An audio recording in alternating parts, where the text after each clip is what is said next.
Hello everyone, welcome back to my channel Shiksha competition UGC NET Hindi Hindi की PYQ series हमारी चल रही है, जो कि सभी एग्जाम्स के लिए बहुत ही इंपॉर्टेंट है। खास तौर से हम यूजीसी की तैयारी कर रहे हैं, यूजीसी नेट के फर्स्ट पेपर और हिंदी दोनों के लिए। ठीक है, यूनिट फर्स्ट भाषा विज्ञान का एक पार्ट हम इसमें पढ़ चुके हैं, 30 क्वेश्चन, और आज हमारे 31 क्वेश्चन से यहाँ पर पढ़ने वाले हैं। 31 से लेकर के आज हमारे यहाँ पर 30 क्वेश्चन हम देखेंगे, तो कंप्लीट 60 क्वेश्चन हो जाएंगे, जो आपकी बहुत ही हेल्प करेंगे आपके रिवीजन में। पहला क्वेश्चन हम यहाँ पर देखते हैं, आगरा का बोली क्षेत्र कौन सा है।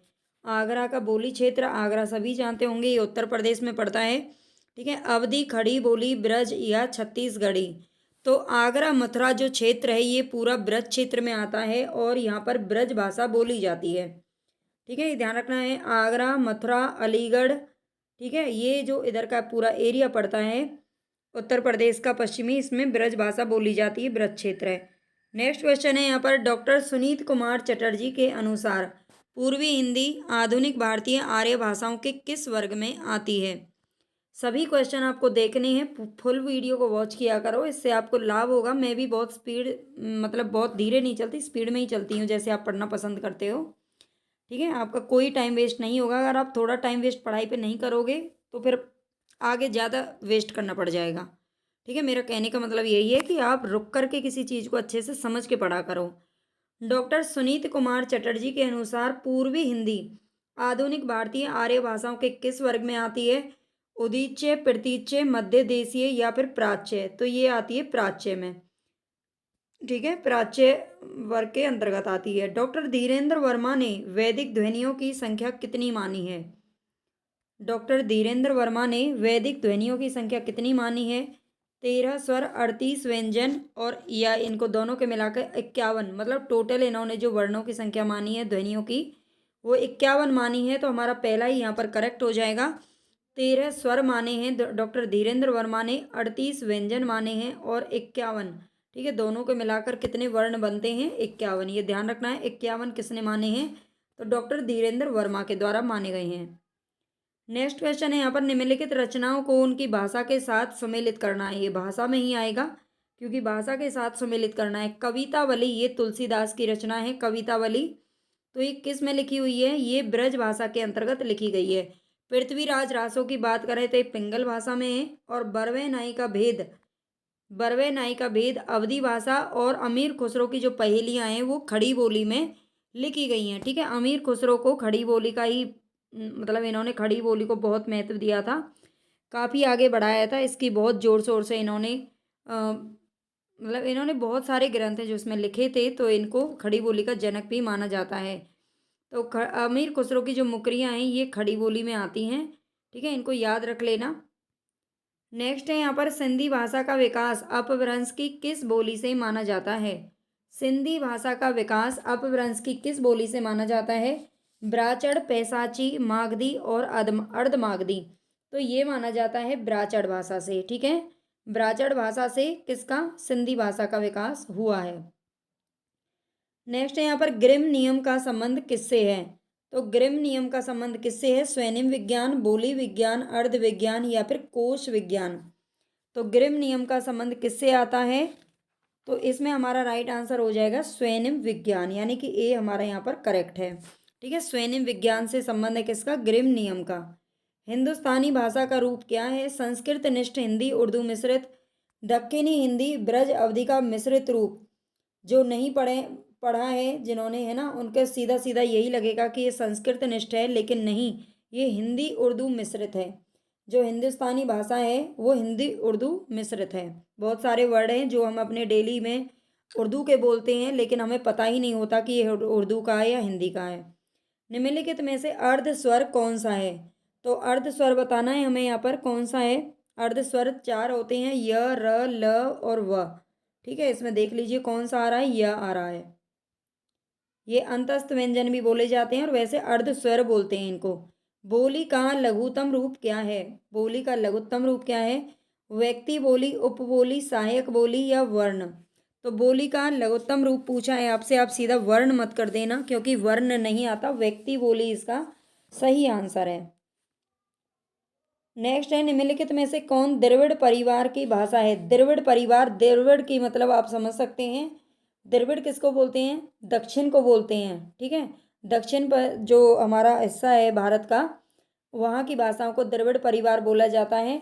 तो उड़िया, बंगला और असमिया, तो ये हमारे पूर्वी में आती हैं। वैसे पूर्वी हिंदी की बोलियां नहीं है ये, है ना, ये भारोपीय परिवार में आती हैं। और ये कन्नड़ आती है द्रविड़ में, ठीक है। कन्नड़, कन्नड़ उधर कर्नाटक केरल की भाषा है।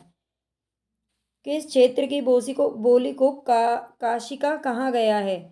किस क्षेत्र की बोली को काशिका कहा गया है? बेसवाड़ा, आरा, भोजपुर, बनारस या फिर मगध। काशिका, देखो काशी का नाम आपने सुना होगा, काशी, ठीक है, और ये बन गया काशिका, यानी कि, और काशी किसे बोलते हैं? बनारस को बोलते हैं, ठीक है। तो ये बनारस की भाषा को काशिका कहा गया है। साहित्यिक अपभ्रंश को पुरानी हिंदी नाम किसने दिया था?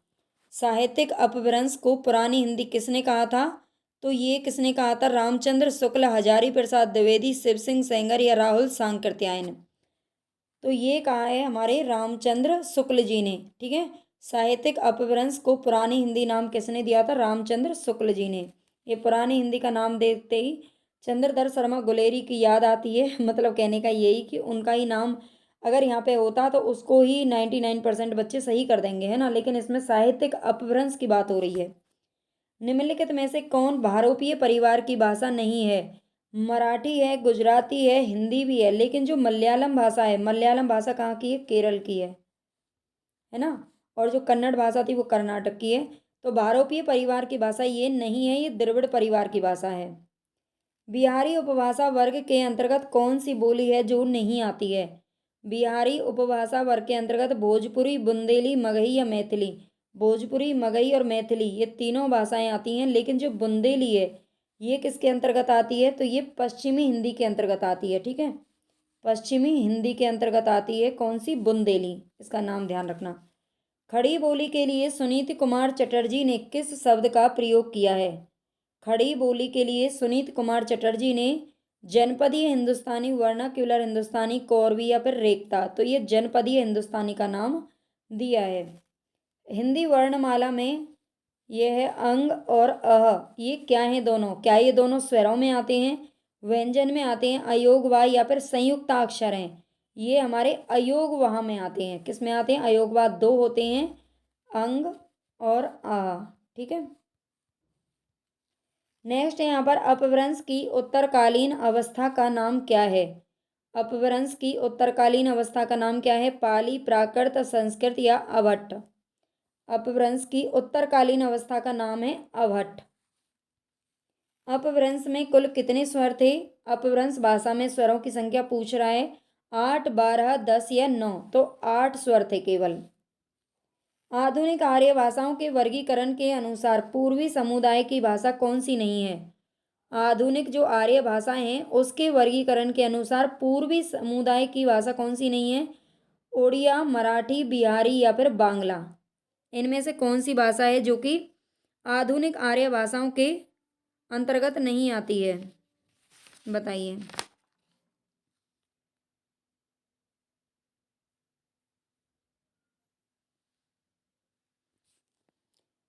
ओडिया, मराठी, तो इसमें ये जो मराठी भाषा है ये पूर्वी समुदाय की भाषा नहीं है, ठीक है, ये इसका ध्यान रखना है। ये पूर्वी समुदाय की भाषा नहीं है, बल्कि ये भारोपीय परिवार में आती है। अभी हमने ऊपर पढ़ा था। हिंदुस्तानी शब्द यूरोप के लोगों की देन है, ये कथन किसका है? हिंदुस्तानी शब्द यूरोप के लोगों की देन है। गारसा दत्तासी, शिव सिंह सेंगर, ग्रियर्सन या फिर रामचंद्र शुक्ल। तो कौन कहेंगे? जो यूरोपीय होंगे वही तो कहेंगे इस बात को, है ना। ये जॉर्ज ग्रियर्सन, इन्होंने एक साहित्य का इतिहास भी लिखा था। अगर आपको हिंदी साहित्य की आप या हिंदी यूजीसी नेट टीजीटी पे किसी भी सब्जेक्ट के मतलब हिंदी की तैयारी कर रहे हो किसी भी एग्ज़ाम के लिए, तो उसकी हमारी क्लासेज हिंदी के लिए पीवाईक्यू, मतलब एक तरीके से पीवाईक्यू क्या है, इसमें कुछ क्वेश्चन ऐसे होते हैं जो मैं खुद बनाती हूँ, और कुछ क्वेश्चन ऐसे हैं जो हमारे पहले पूछे गए हैं और जिनकी पूछे जाने की संभावना है, वो मैं कुछ क्वेश्चन बनाती भी हूँ, है ना। तो इसी तरह से ये क्वेश्चन बहुत ही इंपॉर्टेंट है सभी के लिए, सभी एग्ज़ाम्स के लिए। तो आप इस को ज़्यादा से ज़्यादा प्लीज़ शेयर करें अपने दोस्तों के साथ, और सब्सक्राइब जरूर कर लिया करें चैनल को, लाइक कर दिया करें। एक लाइक में आपका पैसा रुपया कुछ नहीं लगता है, लेकिन हाँ हमें खुशी ज़रूर मिल जाती है। काम करने का मोटिवेशन मिलता है। दोहा या दुहा किस भाषा का लोकप्रिय छंद रहा है? दोहा या दुहा किस भाषा का लोकप्रिय छंद रहा है? पाली, प्राकृत, अपभ्रंश या फिर अवधी। तो ये प्राकृत भाषा का रहा है।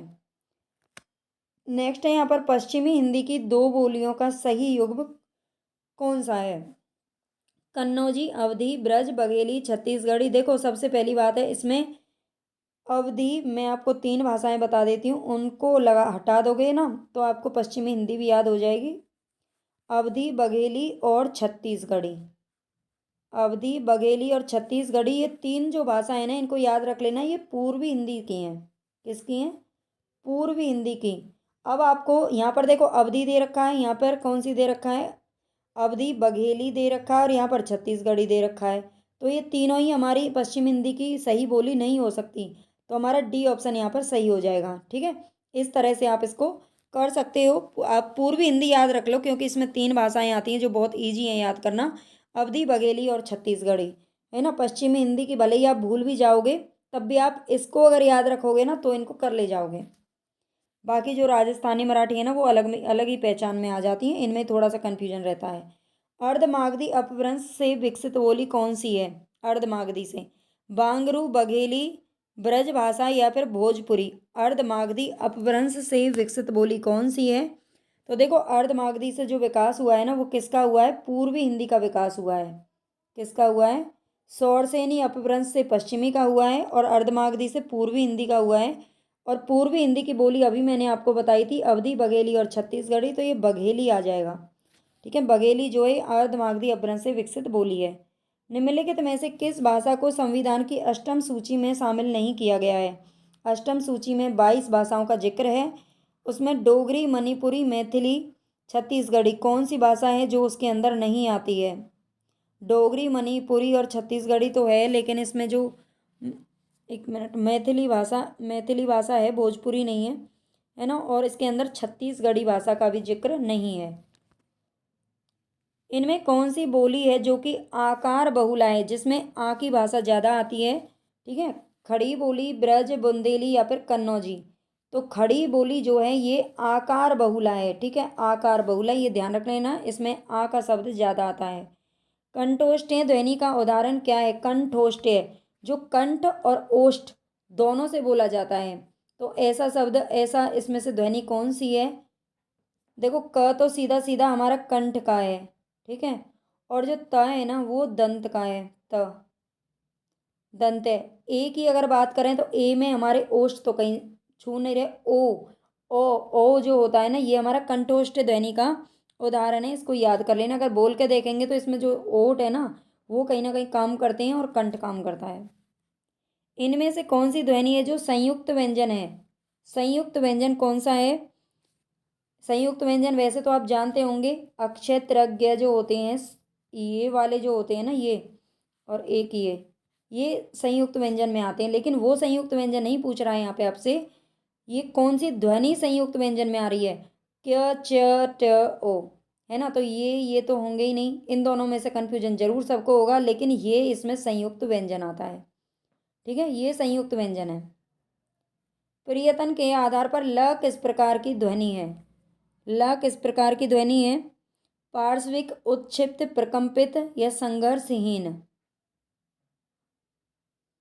तो इसमें से जो पार्श्विक है, पार्श्विक, ये र और है इसके ऊपर, है ना। पार्श्विक ध्वनि किसको बोला जाता है? र को बोला जाता है ना। उत्क्षिप्त की अगर बात करें तो ये वाला ड और ढ होता है। प्रकंपित की बात करें तो र होता है। ठीक है, ये हमारे किस में आते हैं? ये अलग अलग एक एक वर्ण होते हैं जो कि बहुत पूछे जाते हैं। ठीक है, ल को पार्श्विक बोलते हैं क्योंकि हमारी तालु को स्पर्श करती है ल। और ड और ढ उत्क्षिप्त होते हैं, ये बाहर से आए हैं, विदेशी सब वर्ण है। और र प्रकंपित होता है, जब हम बोलते हैं तो र ऐसे लगता है जैसे अंदर से कंपन हो रहा है। ठीक है, इनको याद रख लेना। नेक्स्ट है यहाँ पर इनमें से कौन सा युग में जो अघोष ध्वनि है? अघोष वर्ण कौन से होते हैं? अघोष वर्ण कौन से होते हैं? पहला और दूसरा वर्ग का पहला और दूसरा जो अक्षर होते हैं ये अघोष ध्वनि होते हैं। ठीक है, अघोष ध्वनि में, और तीसरा, चौथा, पांचवा की बात करें तो ये हमारे घोष होते हैं, सघोष भी बोलते हैं और घोष भी बोलते हैं। ठीक है, ये हमारे अघोष होते हैं। पहला और दूसरा आप इसमें देख लीजिए, गर घ तो तीसरा और चौथा हो गया, प फ हमारा पहला और दूसरा हो गया। ठीक है, तो ये हमारा करेक्ट है। ये अघोष, घोष, महाप्राण, अल्पप्राण, अग्र स्वर, मध्य स्वर, पश्च स्वर, इनको जरूर अच्छे से याद कर लेना। निम्नलिखित में से किस भाषा का विकास है जो कि स्वर्ण श्रेणी से हुआ है?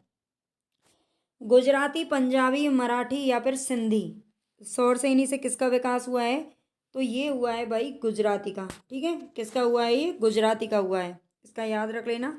सिंधी का ब्राचड़ से हुआ है, ये थोड़े अलग हैं। ठीक है, इनको भी आप पढ़ लेना। मैं ज़्यादा एक्सप्लेन इसलिए नहीं करती क्योंकि मैं देखती हूँ कि बच्चे देखते नहीं हैं पूरी वीडियो को, मतलब या तो वो कट करके देखते होंगे, या स्पीड में देखते होंगे, या स्किप करके चले जाते होंगे, पता नहीं मुझे तो।